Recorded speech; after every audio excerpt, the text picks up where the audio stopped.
Olá, salve Maria! Boa noite a todos. Agora é para valer a nossa live sobre as mulheres na Idade Média com o professor Alexandre Sales. Como eu falo e repito, o melhor professor de história que eu conheço, não desmerecendo ninguém, mas ele é o melhor professor de história que eu conheço, certo? Então a gente vai ter a segunda parte, ou quem sabe uma terceira, né? Porque se não der tempo hoje, a gente faz uma terceira, um terceiro sábado, tá bom? Vou aguardar ele entrar para poder nos conectarmos. Tudo bem com vocês? Já pegaram caneta, papel, para começar a anotar, tirar suas dúvidas? Podem fazer suas perguntas para que ele possa responder também. Se vocês tiverem, claro, alguma dúvida, né, sobre esse assunto. É um assunto polêmico, né, porque há muita falácia, muita mentira sobre isso. Vamos lá, professor.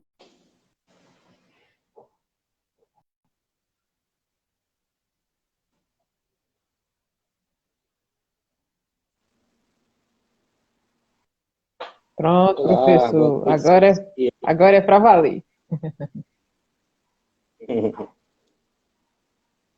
Nessa. Vamos nessa.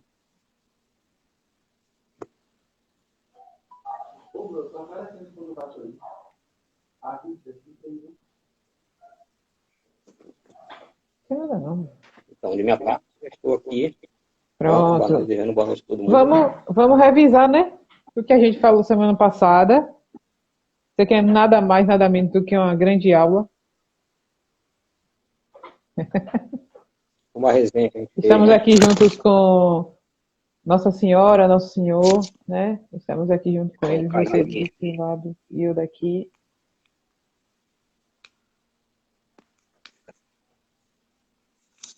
Caiu aqui o. Deixa eu chamar algumas pessoas aqui para Pronto. entrar também, né, na live.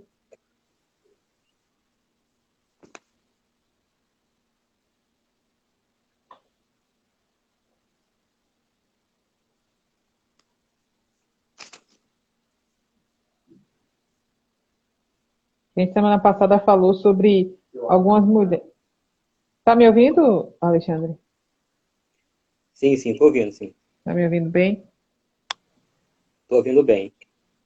Eu Pronto. até convidaria você a passar para o pessoal, né, o que a gente resenhou essa semana passada, né? Porque o pessoal que não assistiu, ou aquele que quiser fazer uma lembrancinha, né? Quiser recordar alguma coisa, uma revisãozinha, Uhum. eu te O que peço para. a gente falou semana passada? Falou-se que a mulher não lia, não escrevia, né? Que as mulheres não eram lá grande coisa, mas a gente provou que as mulheres nobres, né, elevadas, escreviam, falavam, né, mandavam nos seus maridos, não é verdade? Como até hoje, né? Sim, As mulheres sim, é verdade. dominavam, elas E a gente dominavam vai ver mais um pouquinho o disso tudo. ainda. Converteu maridos, né? Como a Clotilde Sim. de Borgonha, todo converteu maridos, fizeram Santa Isabel de Portugal. Santa Isabel, exatamente. Tem alguém reclamando que não está ouvindo o áudio. Deixa eu entrar outras pessoas. Deixa eu chamar algumas pessoas para entrarem. Certo. Não está ouvindo o áudio. Deixa eu entrar outras pessoas. Deixa eu chamar algumas pessoas para entrarem. Certo. Chamar. Mandar uns convites aqui, porque aí as pessoas vão entrando e é melhor porque a gente já começa a falar. Então a gente vai começando e as pessoas quando entrarem, né? Uhum.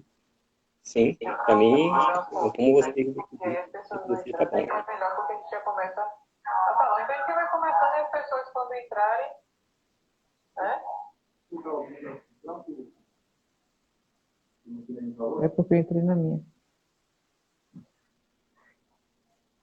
Mas vamos embora, Alexandre. Já que se ninguém entrar, a gente vai fazendo. Já entrou aqui. Vamos lá. Você está online. Tá o seu principal aluno, que é Rogério Anjos. Oi, gente. Oh, meu pai. Pode começar, professor. Então, a gente vai fazer a oração do antes de começar. Uhum. Vamos fazer. Peço que você é o anfitrião.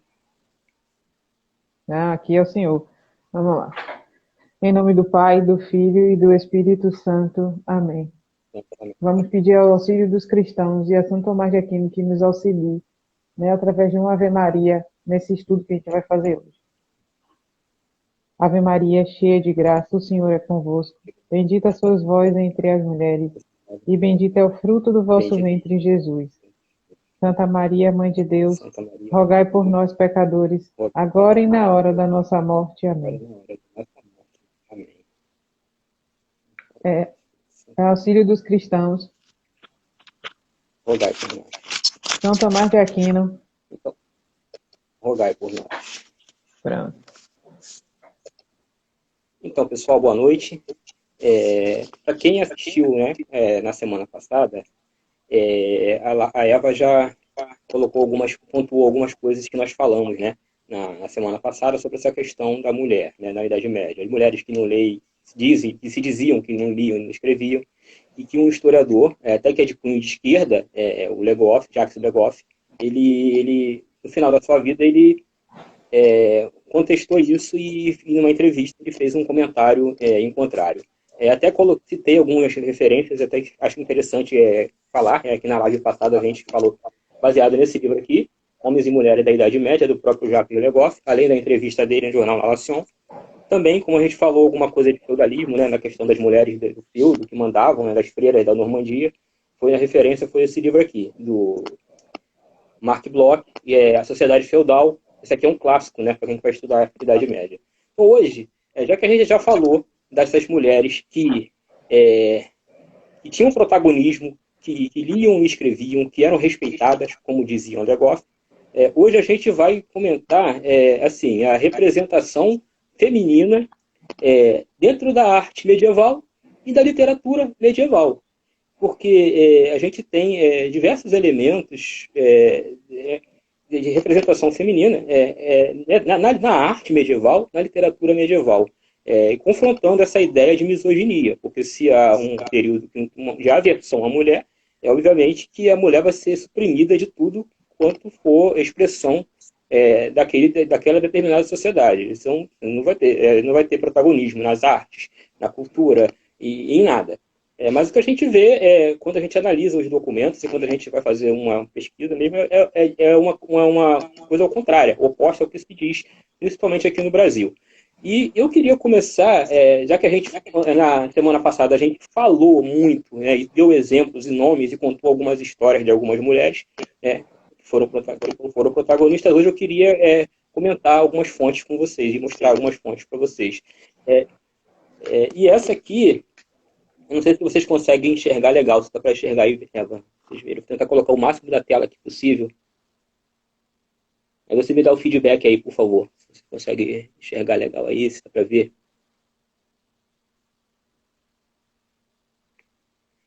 Essa aqui, na verdade, é uma foto, né, de uma das principais obras de tapeçaria da Idade Média, né? Acho que era uma das principais obras de arte que foram feitas na Idade Média, no século XIV, século XV, mais ou menos. Essa aqui chama-se A Dama e o Unicórnio. E nessa obra aqui, o autor ele coloca algumas referências, né? Ele coloca a mulher no centro, óbvio, né? E essa mulher, ela tem alguns elementos que estão estão a cercando, né? Você tem aqui um unicórnio, você tem um leão, abaixo você tem um gato que está sobre uma almofada e diversos coelhos. Além dela, está fazendo algo, ou seja, ela está colocando algo dentro de algum determinado recipiente. O que é isso aqui? O autor ele quer passar assim, a mulher, a dama guarda um colar no baú, que está representando a renúncia à riqueza, né? O unicórnio que você encontra aqui do lado quer dizer, significa a lascívia, a luxúria, esses vícios que o ser humano tem, principalmente o homem, né, que é mais propenso quando encontra uma mulher virtuosa, essa volúpia ela se dobra. E da mesma forma, no leão, do outro lado, ela caracteriza essa ferocidade, a ira, todo esse ímpeto essa impulsividade. Então, quando você se depara com uma mulher virtuosa, a tendência essas vontades, essas volúpias, esse instinto irado, ele se dobrar. Quando ele encontra uma referência, quando encontra alguém que expressa tais virtudes, a tendência é ele se dobrar. Embaixo você tem, bem pequenininho embaixo, tem um gato com uma almofada aqui. E esse gato com uma almofada, ele quer significar, quer passar a mensagem de que a natureza humana, toda e qualquer natureza humana, né, todos os vícios que estão inseridos nessa natureza humana, elas podem ser domesticados através de uma pessoa, de um elemento virtuoso. Quem é esse elemento virtuoso? A mulher. A mulher virtuosa, ela transforma o homem. E a gente vê isso em diversos exemplos na live passada. Um que a gente citou foi o do Dom Diniz, que aprontou um monte, e mesmo assim, Santa Isabel de Portugal conseguiu convertê-lo e ele morre de braços dela cristão. Sem falar também que é bíblico, né? Que diz que a mulher edifica a casa e a burra destrói, né? A mulher é a coluna principal dessa casa. Então, desde aí, então, que a gente tem a mulher como um fator bem importante, não só na sociedade, mas em todo contexto mesmo bíblico, né? E da civilização. Exatamente. E na Idade Média você tem muito disso, né? De pegar os elementos, né? Os versículos bíblicos e usar muito das imagens para educar, né? Para a pedagogia das imagens. Então você tem muito disso. Eles não desenham por desenhar como a arte moderna hoje faz, né? Esse período artístico do modernismo, né? Com a arte que eles que apresentam para a gente, que você não consegue identificar.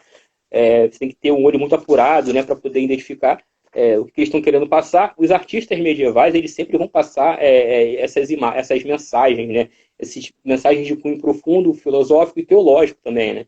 Então você tem aqui o gato, né, representando a natureza humana domesticada, porque é a almofada, né.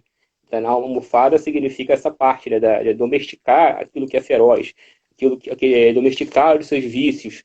E você sabe que o gato, né, assim, né, ao contrário do cão, que é fiel, né, o gato ele sai, se encontrar outra pessoa que der alguma comida para ele fica por lá mesmo, né?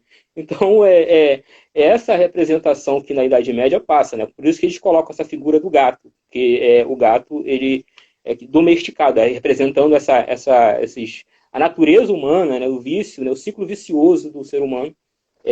Sendo domesticado. E os coelhos abaixo significaria a multiplicação dessas virtudes, a fertilidade das virtudes. Então, por isso você tem. Essa aqui é uma obra, como eu disse, no século XIV, XIV. É uma das grandes referências, é uma das grandes obras tapeçarias da Idade Média, da Baixa Idade Média, e que coloca a mulher como centro, como protagonista. Mas qualquer mulher? Não. Uma mulher virtuosa. Então, eles passam, né, para a mulher a mensagem a mulher virtuosa e todos os frutos tudo que acarreta a essa opção da mulher em seguir o caminho das virtudes.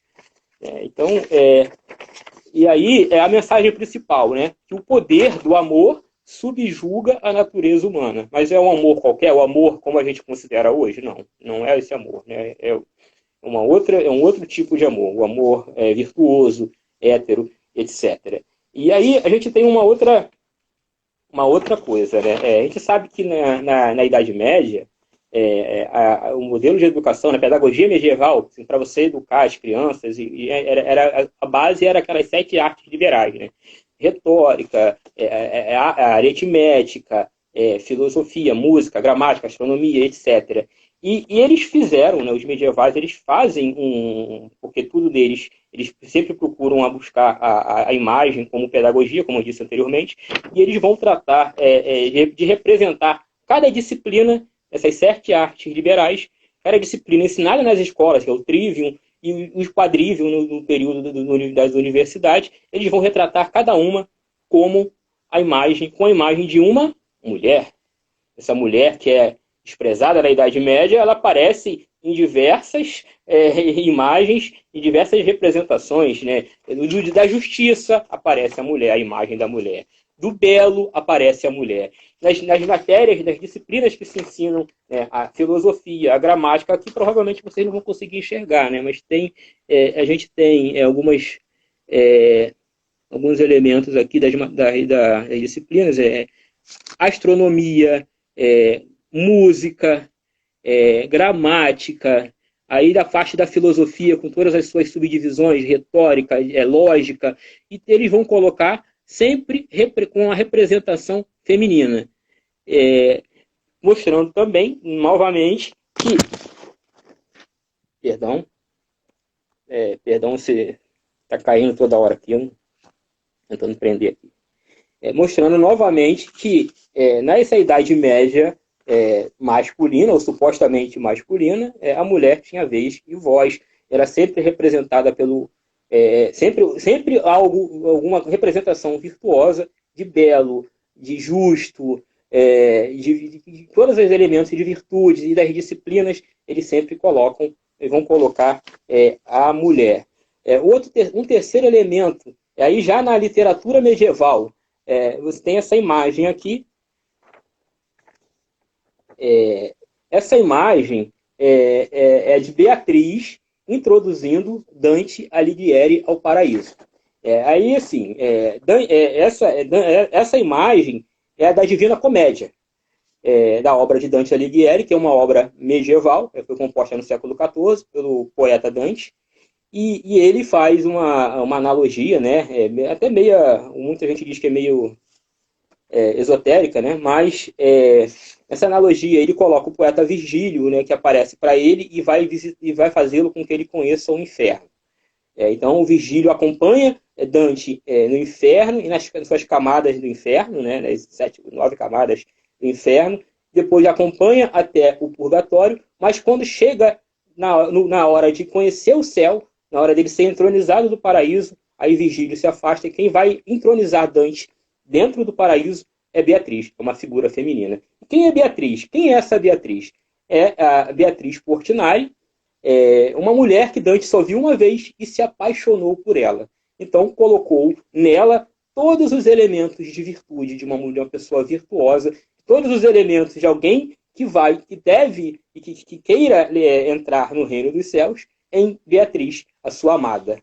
Então, novamente eu mostro aqui, né, a mulher representada também na literatura, né, essa obra que é clássica, né, a Divina Comédia.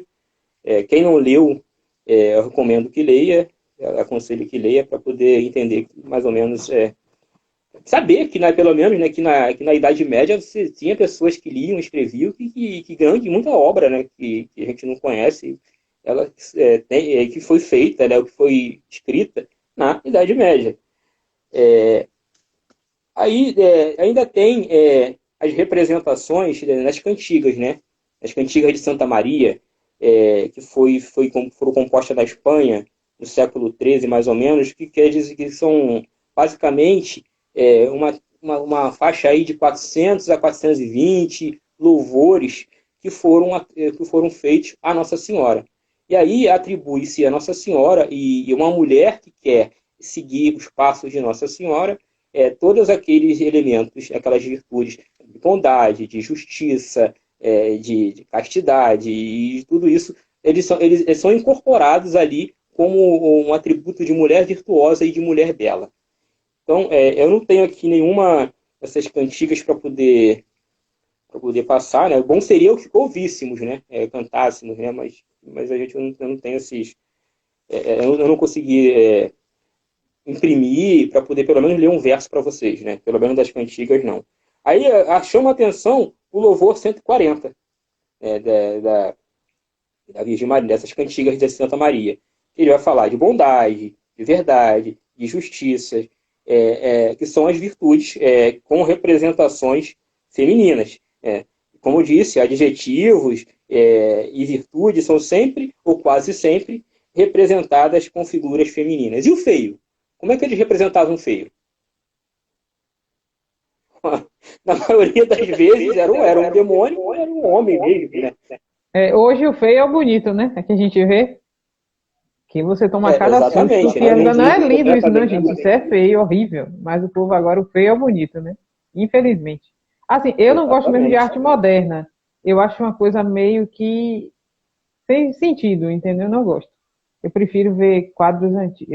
Eu não entendo muito de arte, mas a arte antiga é a melhor, porque a moderna, meu Deus, até eu sei fazer aquilo, pintar, melecar tudo de tinta lá de várias cores, é uma coisa que não faz sentido. Enfim. Isso veio depois do modernismo, né? Aquele movimento modernista que chegou aqui no Brasil, e aí que fizeram essa bagunça toda também, né? Nas artes. Mas enfim, isso aí é um outro assunto para uma outra oportunidade. Né? Então, a gente falou aqui da Dama do Unicórnio, falou das artes liberais, das cantigas, de Beatriz e Dante, e tem uma obra do. Ah, sim, antes de mostrar algumas fontes, né, da mulher, né, na atividade feminina na Idade Média, aqui uma professora universitária ensinando geometria para marmanjos universitários, todos homens.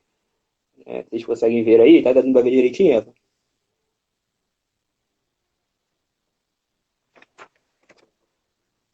Aqui uma outra mulher, extraída de uma iluminura, que são aquelas imagens que você tem nos manuscritos medievais. Como eu disse, eles costumam. A pedagogia deles, né, eles usam, colocam as imagens e depois a explicação do texto. E aí aqui é uma mulher que pinta.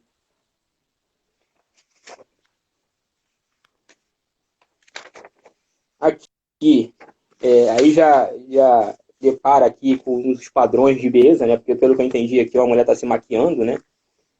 Na Idade Média, onde o pessoal supostamente coloca, não se maqueia, nem se mostra o rosto, complicado, né? Aqui a mulher tecelã, uma imagem do século XIV, né? 14 para 15, onde já tem uns traços diferentes. Na verdade, aqui na tecelagem. E aqui também, já cortando as peças para fazer as roupas, né? Vocês conseguem ver direitinho aí?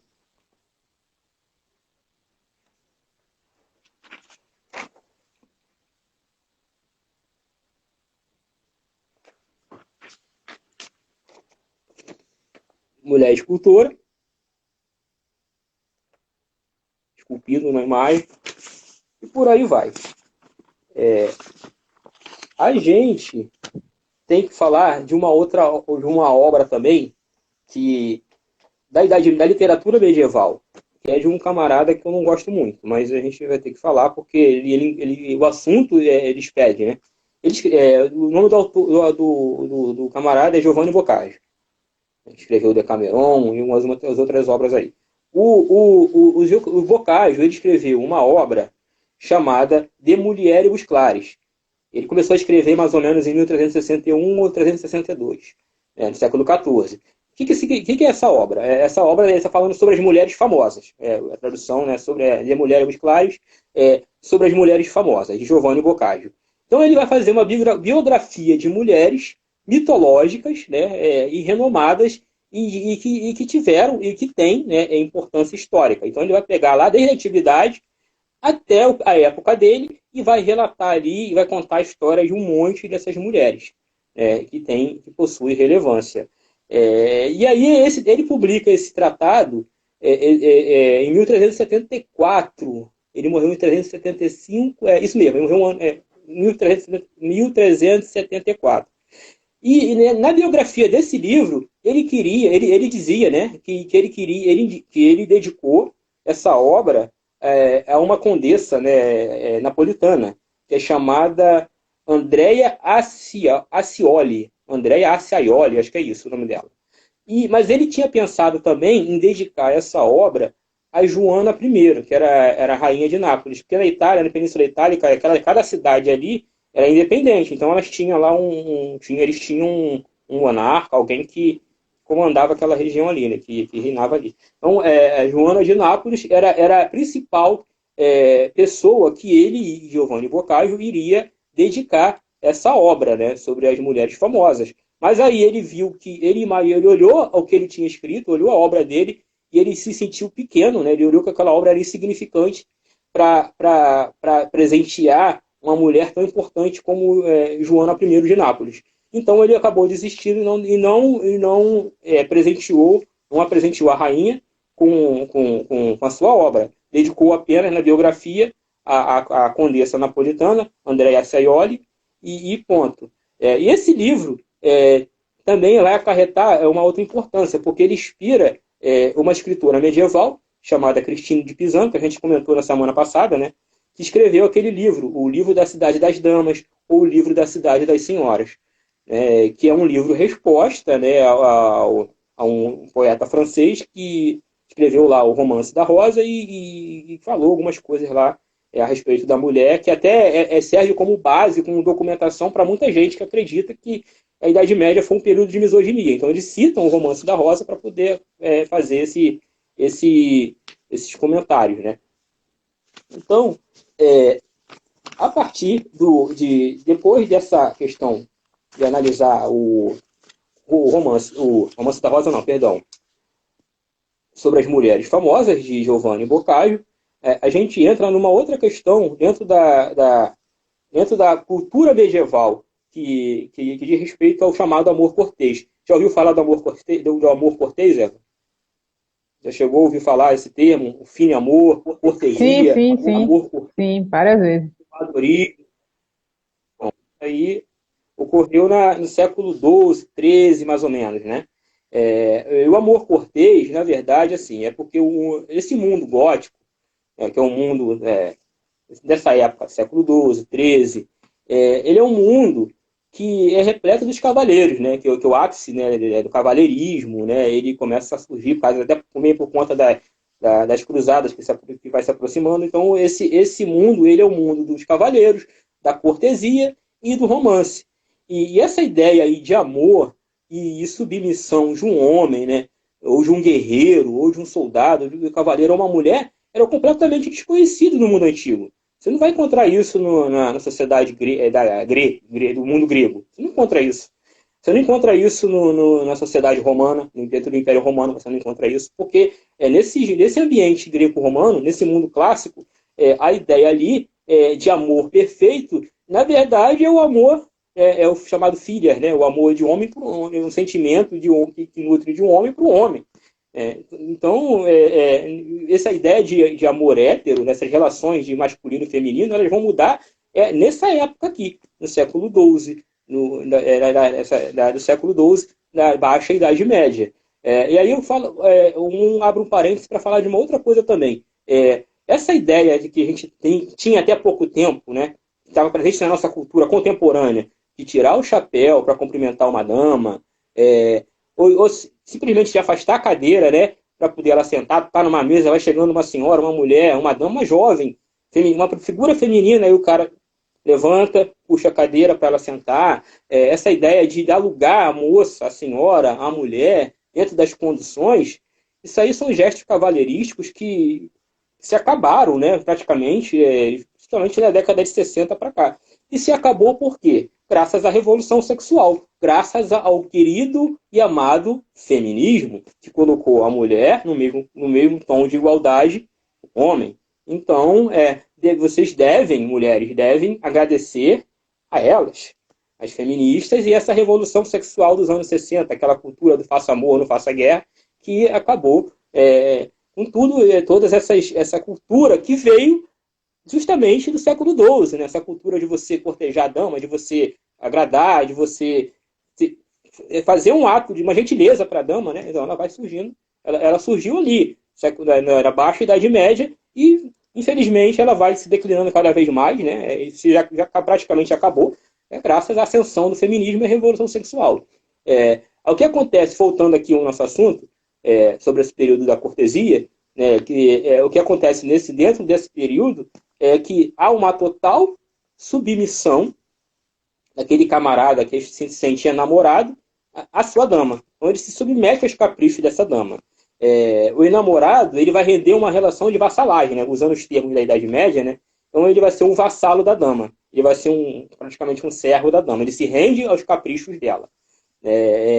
E aí, isso aí também tem um outro problema, porque assim, tem um problema, porque muitos desses jovens, os garotos, 16, 15 anos, a maioria é solteiro, virgem, eles acabam se apaixonando pela sua senhora feudal, aquela mulher do senhor feudal que é casada. Lembra que eu falei na semana passada que e muitas das vezes, quando o senhor feudal saía dos castelos e, e ia para uma campanha militar, ou ia resolver um problema fora do condado, que quem administrava, quem tomava conta e quem dava as ordens era a mulher do senhor feudal, era a senhora feudal, e não que necessariamente quando ele estivesse lá, o senhor feudal estivesse lá, ela dava as ordens e era obedecida, mas quando ele sai, ela incorpora, ela assume tudo e ela vai dar ordem em todo mundo e todos os vassalos vão obedecer. Mas acontece que dentro dessa circunstância vai acontecer de muitos desses jovens, né, desses meninos ou adolescentes e muitos homens feitos mesmo se apaixonarem pela senhora feudal. E aí vai surgir essa ideia, essa característica de cortesia, de poesia, de música, porque a cortesia, além de inaugurar, ela inaugura, né, como eu falei, uma nova forma de relação entre os sexos, né? Que é a submissão masculina aos desejos femininos. E como ele vai expressar isso? Já que muitas das vezes é um amor proibido. Ele vai se expressar com base na poesia, com base na música, né? E porque essas relações muitas vezes são adúlteras e chegam às vias de fato, muitas das vezes. Rapazes que se apaixonam que se apaixonam por sua senhora e que vão expressar isso atendendo os caprichos dela, compondo melodias, canções, as trovas e também escrevendo poesia e música. E muitas das vezes essas mulheres correspondiam. Inclusive tem o professor Ricardo da Costa, que é um professor que é o nosso especialista em Idade Média aqui, né, o nosso Google, né, com relação à história medieval, e dá aula no Espírito Santo, na UFES, né, ele comentou outro dia de um filósofo espanhol, um filósofo catalão chamado Ramon Llull, que vai falar muito mal dessa relação das cortes. Que vai falar mal? Justamente por causa dessa questão do adultério, essa questão dessa relação aí, dessa promiscuidade, como ele chama, né? Eu uso o termo muito pior, mas eu não vou, claro, não vou citar aqui, mas dessa promiscuidade que está acontecendo nas cortes, nos castelos, por desses garotos, desses rapazes, desses cavaleiros que compõem poemas e compõem canções para seduzir as mulheres e seduzir mulheres casadas e que muitas delas vão corresponder. Então, inclusive, com prova de que essas mulheres, de fato, correspondiam a vamos dizer assim, essa investida, né, desses meninos, desses jovens, desses poetas, desses trovadores. Eu vou citar aqui um poema que foi feito, né, da Marie de France, falando, né, dessas relações aí, mencionando essas relações de vassalagem, sucerania, ou seja, de submissão do homem à mulher. Mas aqui, no caso, é a mulher que corresponde ao cara. Então, e o cara morreu, né? O jovem acabou morrendo, a pessoa que ela amava acabou morrendo. Então ela vai fazer um poema aqui muito interessante.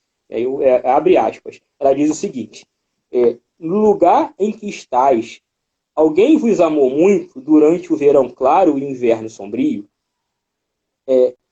Encontraram na vossa cova alguma bela que ficasse deitada e nua ao vosso lado? O beijo da morte é mais longo e perdoável do que os beijos ardentes que vivos trocávamos? Ou será, meu amor, que agora tão feliz estás que me esquecera e esquecera a minha nudez? Fecha aspas. Eu citei esse texto aqui, meio caliente, né? Alexandre, né? Acho que a sua internet está ficando um pouco ruim, que às vezes está falhando. Sim. Mas não tem problema não, pode continuar. Certo, eu vou tentar ver o que você está vendo aqui. Não precisa não. É porque às vezes você está falando e está falhando. Talvez o poema mesmo não saiu totalmente, entendeu? Certo, então quer que eu repite? Eu vou repetir então o poema aqui. O poema diz o seguinte, abre aspas: no lugar em que estás, alguém vos amou muito durante o verão claro e o inverno sombrio? Encontraste na vossa cova alguma bela que ficasse deitada e nua ao vosso lado? O beijo da morte é mais longo e perdurável do que os beijos ardentes que vivos trocávamos? Ou será, meu amor, que agora tão feliz estás que me esquecestes e a minha nudez? Fecha aspas. Usei esse poema aqui, que é um pouquinho caliente, né? Mas porque para poder mostrar aqui para vocês que alguns mitos aqui eles são quebrados, né? Da mulher que não escreve, alguém escreveu, uma figura feminina, e que fala para um homem, né? Da paixão, do que ela sente para o homem, que esse homem certamente é alguém que investiu nela, que amou, que fez corte para ela, e ela se envolveu e se apaixonou, e esse cara acabou morrendo. E por morrer, ela escreve esse poema para ele. E aí, você termos aqui, né, que beijos, que a gente, na Idade Média, o que se diz é que os casais eles tinham até relações sexuais que se cobriam, que só tinham um lençol branco com um buraco. Isso aí é uma invenção de esquerda. Isso aí é um discurso daqueles que inimigos da Idade Média que colocar a Idade Média como ridícula e hipotética. Mas, na verdade, não. É uma... Sendo que, na nossa... Nessa época, a igreja, as questões teológicas, elas têm muito valor, né? A igreja, E assim, ela tinha... tem grupos hoje que defendem a relação, né, marido e mulher com essas loucuras aí que você acabou de dizer, de fazer buracos no lençol e justifica com a Idade Média, ou seja, não tem conhecimento nenhum sobre isso. Fala por falar. Bom, eles podem até fazer isso. Mas não pode dizer que é na Idade Média que vocês encontraram isso, porque isso não existe. Isso aí foi uma invenção, algum historiador de esquerda psicografou isso, inventou, e aí colocou nos livros de história e começaram a difundir essa lenda. Mas isso aí não existe. Entendeu? Na Idade Média, não. Inclusive, eu te mandei outro dia, só não imprimi porque não deu, né? Aquela iluminura que você viu totalmente diferente, né? Então, não tem lógica, não. Isso aí, se eles quiserem fazer esse tipo de coisa, eles são livres para fazer, que façam. Mas não podem dizer que foi na Idade Média que eles encontraram isso, porque não tem embasamento histórico nenhum. Embasamento na esquerda que geralmente psicografa algumas coisas sobre a Idade Média e vai difundindo essas calúnias dentro das universidades, e aí e as pessoas vão pegando isso como se fosse verdade. Mas não são. Então, e tem esse mito, né, que a gente falou aí, é um mito da Idade Média, que imputam a Idade Média, de você colocar um lençol branco, mas não procede. Então tem tantos outros mitos também que se imputam à Idade Média. Aqui, mais uma fonte que eu queria mostrar, que também não acabei mostrando, é de uma iluminura de uma mulher, uma dama, que entrega o coração ao seu amado. Você consegue enxergar legal aí?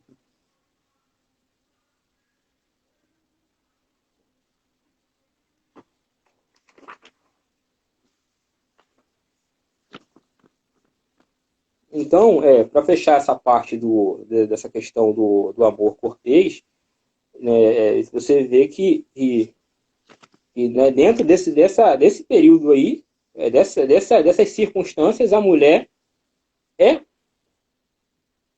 é protagonista. Não ouço. A Adriana, né, que é a Não. ateliê da Drica, ela falou assim, eu achava que era a verdade do buraco, tá vendo que... E isso é disseminado entre meios católicos mesmo, sobre essa questão do buraco no lençol. Ela está dizendo aqui que achava que era verdade, tá vendo, Alexandre? Não é verdade, não. Na verdade, assim, eu deveria ter falado no começo isso e acabei esquecendo, né? Os livros que a gente estou usando aqui para poder falar, para a gente fazer essa resenha, aborda esses temas também. Esse aqui é um da Regine Pernod, um mito da Idade Média.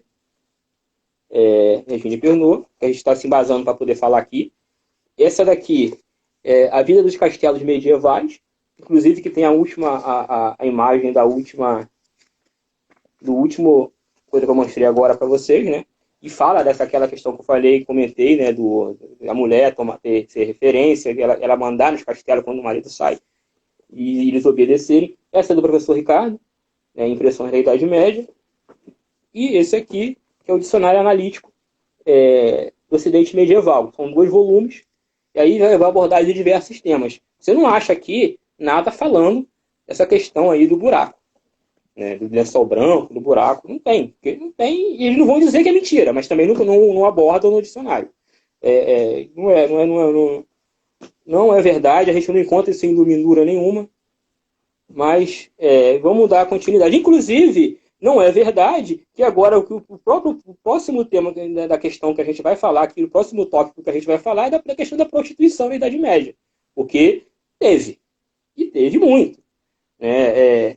A gente tem esse ambiente o ambiente de traição, né? Esse ambiente das cortes, que muitas das vezes acabava gerando relacionamentos adúlteros. E temos, novamente, eu tenho que falar da Marie de France. Marie de France é uma escritora, poetisa, e ela escreve um livro falando sobre a história de uma mulher que traiu o seu marido. Aí depois ela escreve um outro livro falando da história de 2 camponesas que traem os seus maridos, que enganam e traem os seus maridos. Então, esse ambiente na Idade Média, assim, é uma sociedade, uma época como a nossa. Tudo que tem na nossa, basicamente é isso. Só que a diferença é que essa ideia de Estado laico não existia na Idade Média. Você tem, e a igreja ela tinha exercer grande influência. Então, entrando nessa questão da prostituição na Idade Média, a gente tem um local lá chamado Taberna Prostíbula. Que aí vocês já imaginam o que seja, né? Era uma casa de banho, geralmente ficava perto das questões dos bairros comerciais, onde tinha relações comerciais, nas cidades, perto das universidades. E normalmente eles serviam comida, né? Eles tinham serviam bebidas, era uma taberna, servia bebidas, serviam comidas. As pessoas tomavam banho. Outro mito aí desfeito também, né? Porque na Idade Média se diz que não se tomava banho, né? As pessoas não tomavam banho, mas também é outro mito. A Idade Média herdou dos romanos, né? Aquelas saunas, aquela coisa de banho. Então, e na Idade Média havia, né? Pelo menos na Baixa Idade Média você tinha muito dessas salas de banho. Eu vou mostrar uma aqui. Dá para ver.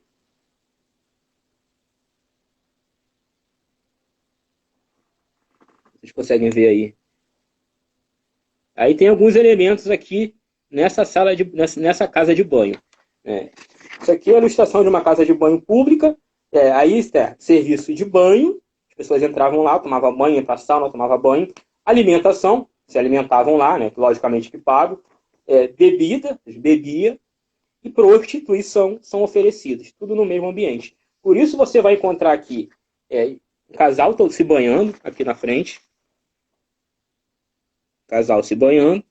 Você encontra pessoas se alimentando e você encontra um casal no leito, na cama. Estão de lençol branco? Tem algum buraco?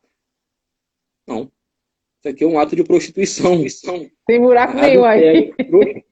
Cadê o buraco? Ninguém tá vendo buraco nenhum aí. Tudo falado.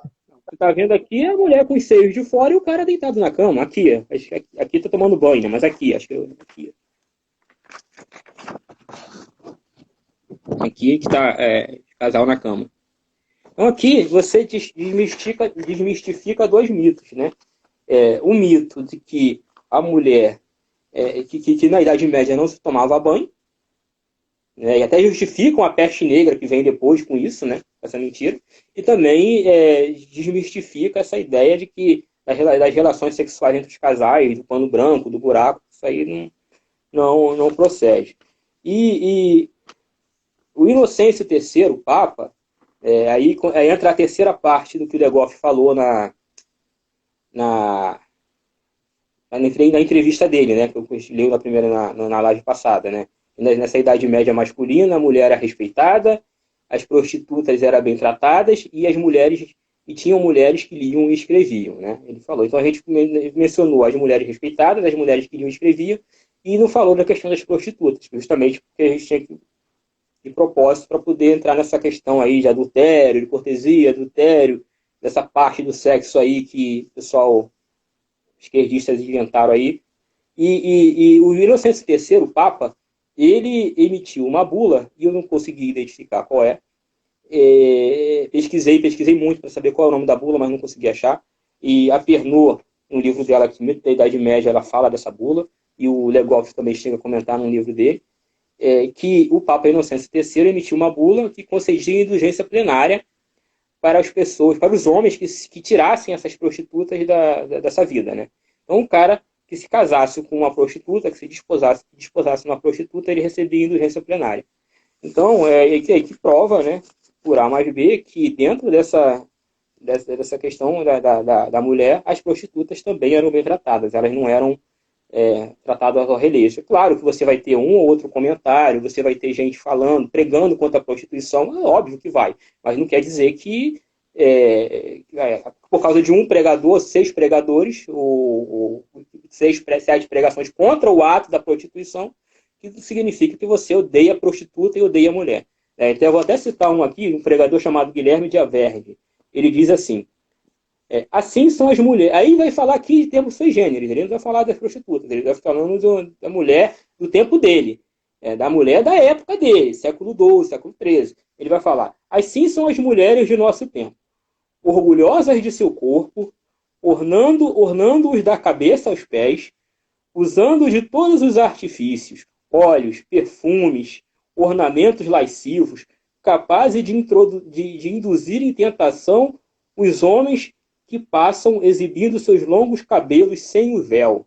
Fecham aspas. Está no livro de Jorge Duby, As Damas do século XII, que é um livro que eu tenho só em PDF, então por isso que eu não mostrei aqui, mas é uma outra referência. A gente está falando aqui das mulheres, né, que inseridas nessa sociedade do século XII, e principalmente essas que estão envolvidas com cortesia, e ele vai fazer uma pregação aqui contra essa postura e de se deixar, de se vestir como uma sedutora para tentar para levar os homens ao caminho da perdição, nas palavras do pregador.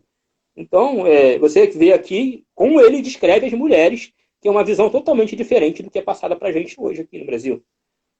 Certo? Quer comentar alguma coisa, Eva, sobre isso? Não, pode dar seguimento. Certo. É porque eu estou preocupado com esse tempo também, né? Porque não, mas ainda falta aqui ainda faltam uns 15 minutos ainda dá tempo de você falar bem aí. Mas, na verdade, esses mitos todos que você está falando, a gente só vai desmistificando, né? De que a mulher era colocada em segundo plano, que a mulher era um nada, que a igreja mesmo não maltratava as mulheres. Tudo isso que a gente ouviu e lê em sites e em livros de história mesmo que a gente aprende errado, né? E a gente não vai achar o Alexandre para poder desmistificar outros professores também bons que existem, para dizer a gente que isso era mentira. Aí é bem complicado. Por isso que a gente reservou esse espaço aqui, né, para poder ajudar, né, pelo menos, e como é que eu posso dizer, esclarecer essas dúvidas.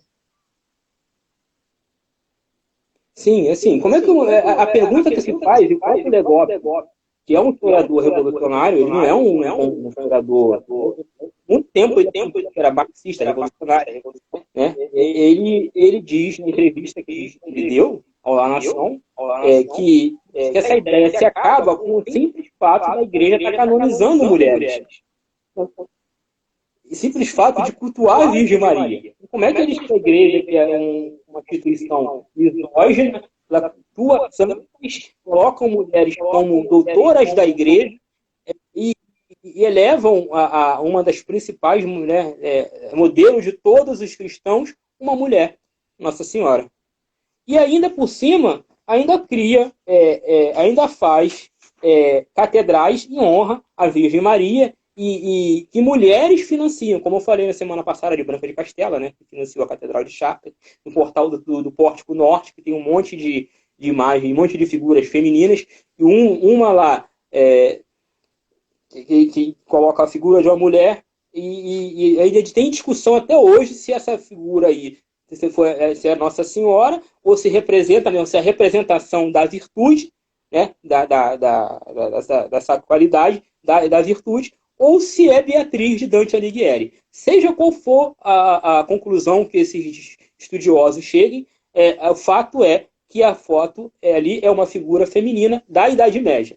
Então, já corrobora muito com essa ideia de que a gente está falando aqui, de que a mulher, sim, ela teve protagonismo na Idade Média. É claro que, num período de 1000 anos, você não vai ter isso sempre. Você vai ter um momento do ápice, mas vai ter o retrocesso.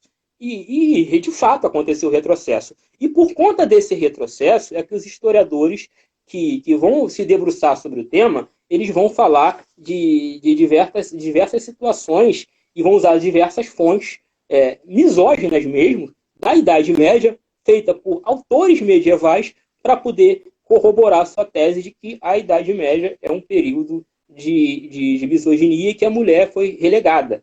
E aí você tem esses ardis que os historiadores chamam, né, até no dicionário aqui que eu citei, né, do Ocidente medieval, eles falam disso, porque você tem ali Idelgarda von Bingen falando um discurso, falando que é da fragilidade feminina, de que as mulheres devem obedecer aos homens. E aí, quando o historiador, principalmente se for esses de gênero, que estudam historiografia de gênero, que olhem para isso, eles vão ser tentados a achar que na Idade Média foi um período de misoginia mesmo. E aí, quem escreve o artigo fala: o perigo é você pegar esses comentários, essas pregações, esses discursos e achar que isso aí é verdade, que isso na prática aconteceu. Então ele vai e escreve desmistificando, vai falando que não, que na Idade Média não era assim e tal. Mas teve ardis, teve ciladas e houve momentos em que na Idade Média a mulher realmente foi menosprezada. Que já é o final da Idade Média, o declínio da Idade Média, já às portas do Renascimento, do humanismo, e aí, de fato, a mulher ela começa a sofrer um retrocesso, né? O protagonismo da mulher começa a sofrer um retrocesso. E aí tem algumas questões que a gente tem que falar aqui, né? A questão da caça às bruxas.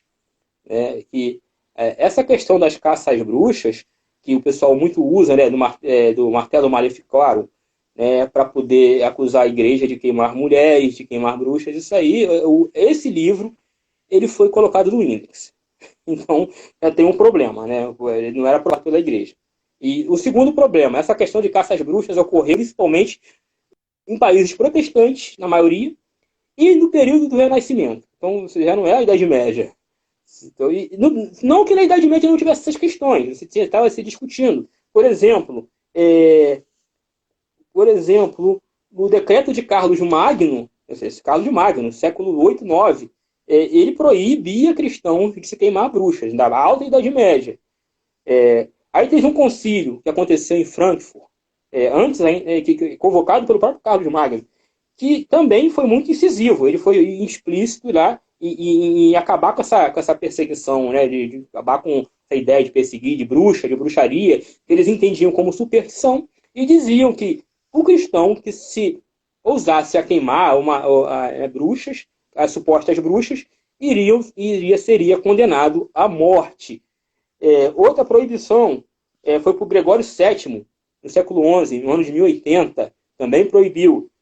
E teve um rei, que era um rei húngaro, que agora eu não lembro o nome, acho que é Calimã, eu não lembro agora o nome dele. E ele escreveu um decreto em um dos seus livros legislativos, e ele proibiu essa história de bruxaria no seu país, dizendo que isso era superstição de quem era pagão. Então, bruxaria na Alta Idade Média, você tinha essas discussões. Porque, normalmente, esse povo que veio da Alta Idade Média, né, eles herdaram o quê? O paganismo, né? São povos bárbaros. Então, você tem no século 6, 7, 8, gente que é bárbaro, que se converteu ao cristianismo, e muito desses povos ainda com as raízes, ainda enraizados com as crenças das religiões dos pagãos. a religião desses povos bárbaros. Então você vai ter lá a gente acreditando em bruxaria, acreditando em sortilégio, de uma série de outras situações, e que a igreja gradativamente vai cortando isso aí. Os cristãos gradativamente vão cortando, a ponto de chegar numa época que a mulher exerce de mais ainda o protagonismo, e nessa época aqui, que é Carlos Magno, né, posterior à época de Santa Clotilde e do rei Clovis. Clotilde é uma das mulheres que exerceu influência sobre o seu marido, né, sobre o rei Clovis. Então, a questão da caça às bruxas é um dos problemas que aconteciam e que acontece, que os historiadores se debruçam para poder dizer que a igreja, que a Idade Média é uma época de misoginia. Isso volta com o Renascimento, né? Esse é que é o grande problema, né? Então, e como na Idade você tem essas discussões historiográficas também, que coloca o fim da Idade Média no século XIV, coloca o fim da Idade Média quando Constantinopla cai na mão dos turcos, ou coloca o fim da Idade Média na Reforma Protestante, ou como o próprio Legoff acha que a Idade Média acaba lá no século XVIII, com a Revolução Francesa, porque ali acaba todas as relações entre igreja e Estado mesmo, ali se separa de vez. Então os caras aproveitam e colocam isso aí, né? Que na Idade Média se matavam bruxas, mas o livro lá, O Martelo das Feiticeiras, né? É o livro que foi colocado no Index. E na Alta Idade Média, todos aqueles que tentavam queimar bruxas sofriam sanções dos próprios imperadores e da própria igreja, né? Que proibia isso. Então tem outra questão também que usa-se. Opa, Eva, a conexão caiu? Tá falhando a sua internet, eu acho que está um pouco ruim, aí está falhando. Essas últimas frases que você falou, a gente não conseguiu ouvir. A internet está um pouco ruim.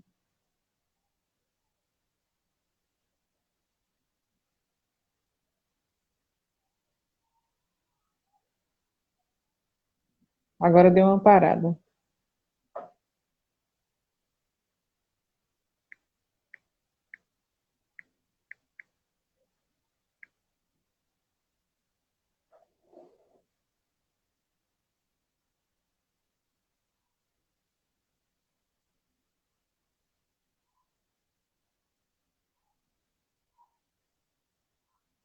Eu acho que o professor teve um problema, ele deu uma saidinha, mas deixa ele voltar, que a gente coloca ele novamente.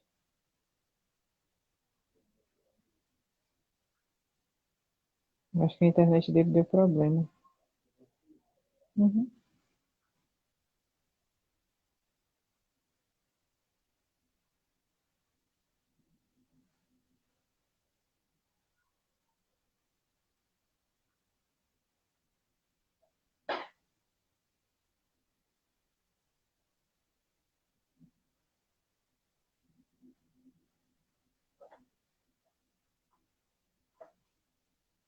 Pronto, ele voltou.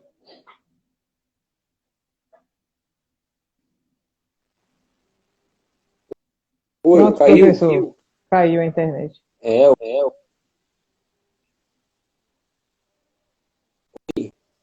Ixi. Tá ouvindo? É normal, isso acontece. Estou ouvindo agora. Não, você falou que tinha uma parte que você não ouviu. A gente acha que não conseguiu ouvir porque foi justamente na hora que interrompeu a internet. Mas o que foi? Foi da parte das bruxas, né? Isso, exatamente. Por eles serem da alta idade média, ter esse problema de povo herdário do barbarismo, né? Ainda não ter uma conversão completa. Então eles vão ainda buscar elementos lá, né, supersticiosos das religiões pagãs, e a igreja tem que cortar isso gradativamente, as igrejas e imperadores cristãos. E, e essa questão da discussão entre saber onde de fato acabou a Idade Média é que vai fazer com que esses historiadores eles colocam na Idade Média essa caça a bruxas que aconteceu no Renascimento. Né? Porque você tem a discussão. Acabou no século XIV, quando Guilherme de Nogaret, a mando de Filipe o Belo, dá um tapa na cara do Papa, o Bonifácio VIII. Não, acabou quando a Constantinopla cai na mão dos turcos. Acabou a Reforma Protestante. Acabou no século XVIII, quando acaba as relações mesmo, a separação total entre igreja e Estado, como diz o Então, isso também ajuda a essa historiografia que acusa a igreja de misoginia na Idade Média, né? Um outro elemento também que acontece é que você vai ter, dentro da Idade Média, isso aconteceu mesmo, espancamentos, raptos, estupros de camponeses. Isso aconteceu com frequência. Assim, não que a igreja quisesse, mas que acontecia mesmo. Os caras não queriam saber. Então, e aí tinha represária. Vou dar um exemplo de um aqui que aconteceu, e que o rei São Luís IX, rei da França, ele foi julgar e condenou o cara à morte, porque o cara raptou uma camponesa e estuprou. E aí a família pobre foi ter audiência com o rei e aí o rei mandou buscar o nobre, prendeu e condenou.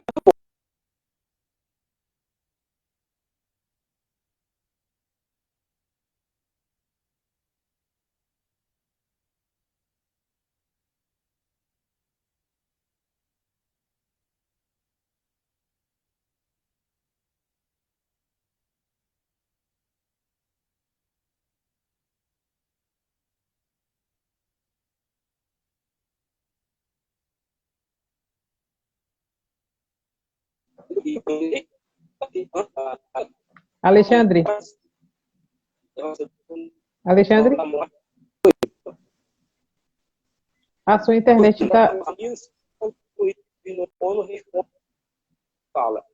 a sua internet está dando, está interrompendo várias vezes. Acho que está caindo de novo.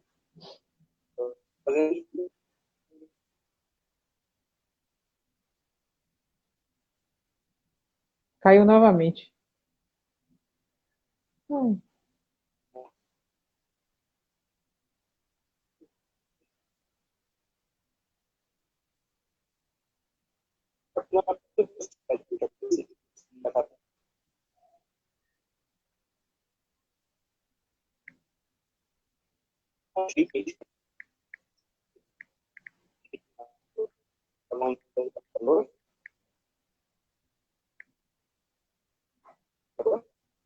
Oi, a internet está interrompendo várias vezes, está ficando ruim. Deve ser o 3G ou então a Wi-Fi que está ruim, né?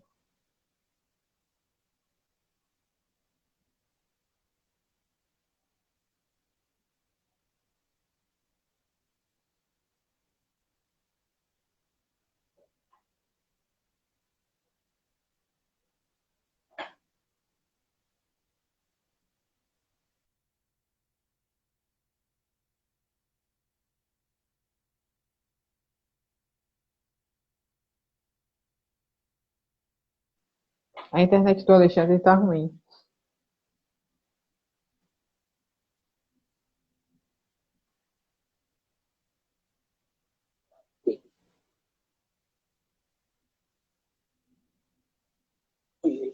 Fecha uma história de São Luís.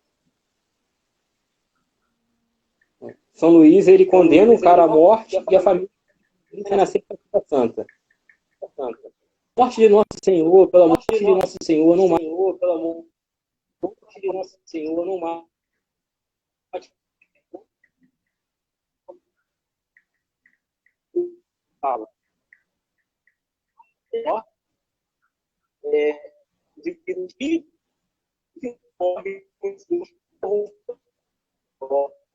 Alexandre, sua internet está bem ruim.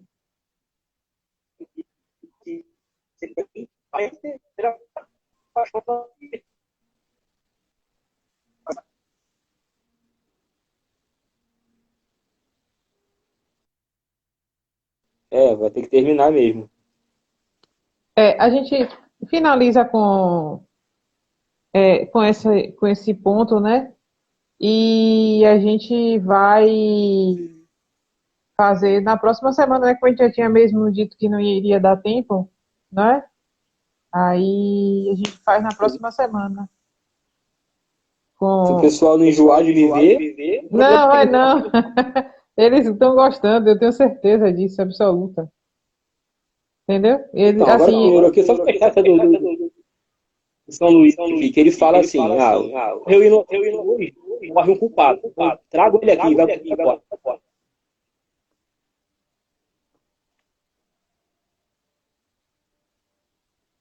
E era assim que se tratava os estupradores de Campo Limpo na Idade Média, né? Não se diz, mas faz aí.